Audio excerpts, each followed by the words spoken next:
سخنان ونس معاون رئیس جمهور امریکا قبل از سوار شدن به هواپیما درباره آتش بس بین ایران و امریکا. لطفاً با ما باشید.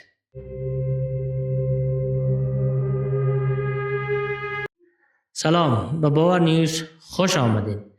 توجهتان را به سخنان ونس معاون رئیس جمهور امریکا قبل از سوار شدن به هواپیما درباره آتش بس بین ایالات متحده امریکا و ایران. لطفاً بیننده باشید. In the past couple of days, I've seen a lot of reporting from the American media about the 10-point proposal that the Iranians have made. Now, as I know, because I've been involved in this, there are 3 different 10-point proposals at least that I've seen floating around. The first 10-point proposal was something that was submitted, and we think, frankly, was probably written by ChatGPT. That immediately went in the garbage and was rejected.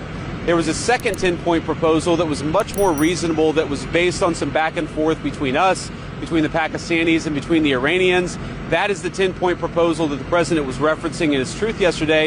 And then, frankly, I've seen a third 10-point proposal that's even more maximalist than the first 10-point proposal that's been floating around various social media channels. Now, here's what's interesting about all this, is that I've seen various organs, the New York Times, CNN, others, pick up and run the original 10-point proposal based on little more than a random Yahoo in Iran submitting it to public access television in the country of Iran, and then them saying that somehow represents the negotiating position of the government. What's happening on the ground in Iran is that you have clearly the position of the government, which is to negotiate with the United States of America. You have the position of the President of the United States, which is to send the negotiators to Pakistan and engage in this good faith negotiation.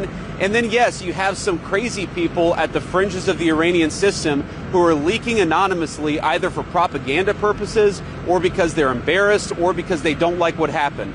And the final point, when I say they don't like what happened, what we know is that the United States accomplished its military objectives. What we know is the United States could have imposed significant additional military and economic costs on Iran and still has the capacity to do so. But we thankfully at this point, I think, have a ceasefire thanks to the leadership of the President of the United States.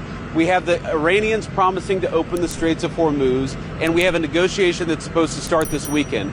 That's the truth. I think it's a good first step. We're going to see if we can make more progress here in the days to come.